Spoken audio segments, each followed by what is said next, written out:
ഇന്ന് തന്നെ ഡൗൺലോഡ് ചെയ്യൂ. കാണൂ നിങ്ങളുടെ ഫേവറേറ്റ് ഷോസ്. ചോദിക്കുന്നോണ്ട് തെറ്റിദ്ധരിക്കരുത്. ഉള്ളിലെ ടെൻഷൻ കൊണ്ട് ചോദിക്കുന്ന. എന്തിനാ ഡോക്ടർ സാർ ഇവിടെ വരുന്ന? തൽക്കാലം ആ രോഗം ആരും അറിയരുതെന്ന് വർമ്മ സാറിന് നിർബന്ധമുണ്ട്. അപ്പോ ഞാനത് പറയുന്നത് ശരിയല്ലല്ലോ.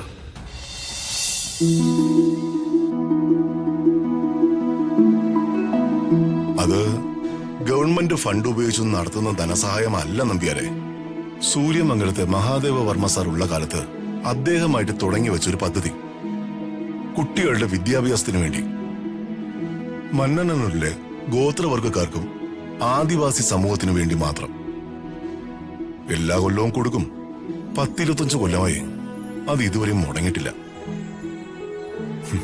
താല്പര്യമുണ്ടെങ്കിൽ പോര്.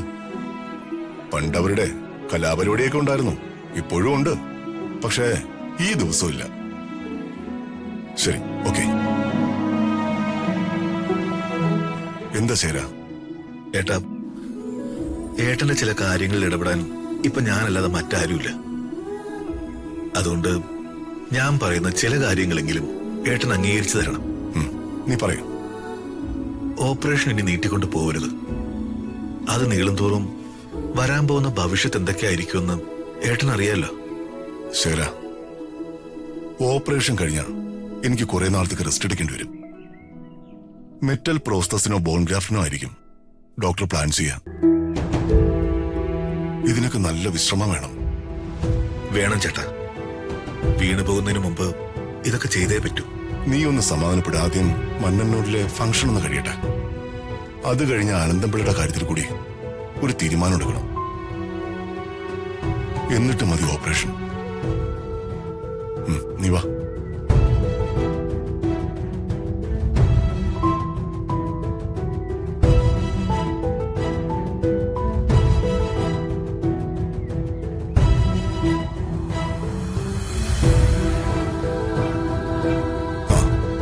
യാമിനി, ചേച്ചി ഇവിടെ ഉണ്ടായിരുന്നല്ലോ. വിളിക്കണോ? ആ, വിളിക്കാം. മന്നന്നൂരിലെ ഫംഗ്ഷന്റെ കാര്യം പറയാനാ. ഒന്ന് വിളിക്കാം. വിളിക്കാട്ടെ. എന്താ പ്രതാപ? അവനെവിടെ? ദീപക് അവനെന്തോ കാര്യത്തിന് പുറത്തു പോയിരിക്കുവാ. ഞാൻ മന്നന്നൂരിലെ ഫംഗ്ഷന്റെ കാര്യത്തിനെ കുറിച്ച് പറയാനാ വിളിച്ചത്. അതിനെക്കുറിച്ച് പ്രത്യേകിച്ച് എന്ത് പറയാനാ പ്രതാപ? അത് എല്ലാ കൊല്ലവും നടക്കുന്നതല്ലേ. ഇത്തവണയും ഗംഭീരമായിട്ട് നടത്തണം. അതല്ല ഞാൻ ചോദിക്കാൻ ഉദ്ദേശിക്കുന്നത്, ഇവിടെ നിന്ന് ആരൊക്കെയാ വരുന്നതെന്നാ. എന്തായാലും ഞാൻ വരും. ദീപക് വരുമെന്ന് തോന്നുന്നില്ല. എല്ലാരും പോയാ ഈ വീട്ടിലാരുമില്ലല്ലോ. അതുകൊണ്ട് ഞാനും യാമിനിയും വരുന്നില്ല. അപ്പോ ഞാനും രാജുവും ഋതുമോളും ചേച്ചിയും. ഇത് വഴിപാട് പോലെ നമ്മൾ നടത്തുന്ന ഒരു പുണ്യകർമ്മം. പാവങ്ങളായ കുട്ടികൾക്കുള്ള വിദ്യാഭ്യാസ സഹായം. അത് കെങ്കേമാക്കണം. വിദ്യാഭ്യാസ സഹായം കഴിയുന്നതോടെ നീ കൈയും കാലും ഒടിഞ്ഞ് പരസഹായം പ്രതീക്ഷിച്ച് ഈ വീടിന്റെ മൂലക്കിരിക്കും. അത് ഞാൻ കാണും. അല്ല, സൂര്യമംഗലത്തിൽ നിന്ന് അമ്മ വരുന്നുണ്ടോ യാമിനി? അറിയില്ല പ്രതാപേട്ട. ഞാൻ അമ്മയൊന്ന് വിളിക്കട്ടെ.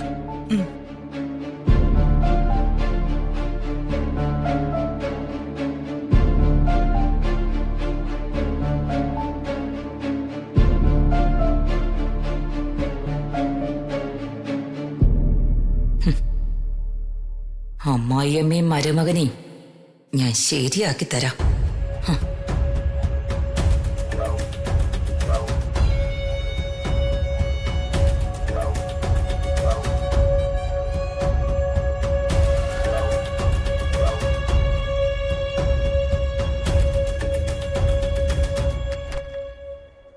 സിസ്റ്റർ, എനിക്ക് ഡോക്ടറിനെ കാണണം.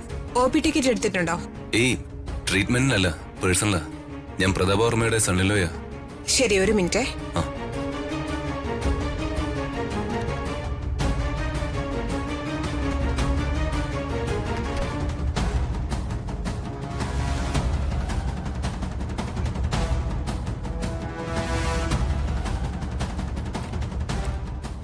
ഡോക്ടർ വർമ്മ സാറിന്റെ സണ്ണിലോ വന്നിട്ടുണ്ട്. വരാൻ പറയും. Okay sir.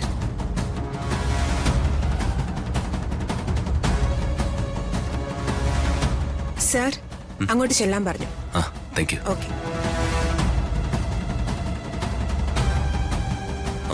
May coming doctor? ആ കമിൻ. ഇരിക്കും. രാജുവിനെ എനിക്കറിയാം. സാറിന്റെ പി എയും മരുമകനും അല്ലേ? ആ അതെ സർ. ആ ഡോക്ടർ, ഞാനൊരു വിവരം അറിയാൻ വേണ്ടി വന്നതാ. ആ വർമ്മ സാർ അറിയാതെ ഞാൻ വന്നിരിക്കുന്ന. എന്താ രാജു? ആ അത് വർമ്മ സാർ ഇടയ്ക്കിടയ്ക്ക് ഡോക്ടറെ കാണാൻ വരുന്നു. എന്തെങ്കിലും രോഗമുണ്ടോന്ന് ഞങ്ങള് മക്കൾക്കും അറിയില്ല, പറയുന്നുമില്ല. ചോദിക്കുന്നുണ്ട്, തെറ്റിദ്ധരിക്കരുത്. ആ ഉള്ളിലെ ടെൻഷൻ കൊണ്ട് ചോദിക്കുന്നതാ. എന്തിനാ ഡോക്ടർ സാർ ഇവിടെ വരുന്ന? തൽക്കാലം ആ രോഗം ആരും അറിയരുതെന്ന് വർമ്മ സാറിന് നിർബന്ധമുണ്ട്. അപ്പോ ഞാനത് പറയുന്നത് ശരിയല്ലല്ലോ. ആ അത് സാർ ഒരു വട്ടം വന്നത് ചെക്കപ്പിനാണ്. പിന്നെ ഒരു വട്ടം വന്നത് അദ്ദേഹത്തിന്റെ പാർട്ടിയിലെ ഒരു പ്രവർത്തകന് ധനസഹായം ചെയ്യാനാ. സാറിന് അസുഖമൊന്നുമില്ലല്ലോ? എനിക്ക് അതറിഞ്ഞാ മതി. ഏയ് ഒരു അസുഖമില്ല. Thank you doctor.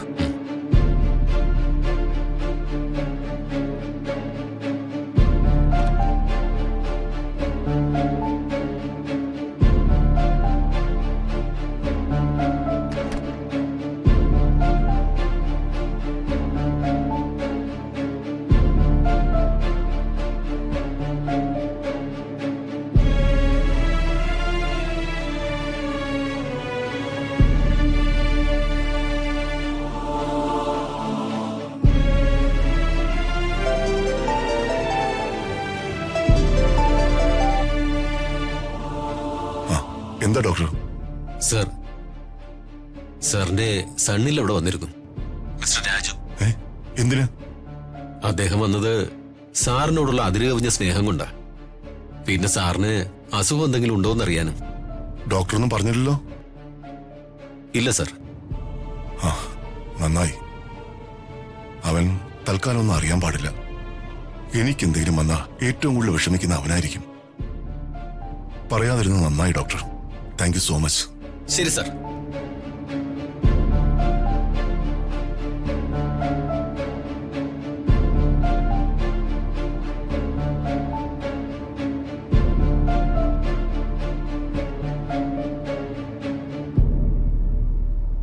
നിങ്ങൾ ചെയ്യുന്ന കാര്യം എന്നോട് പറഞ്ഞിട്ട് വേണം ചെയ്യാൻ.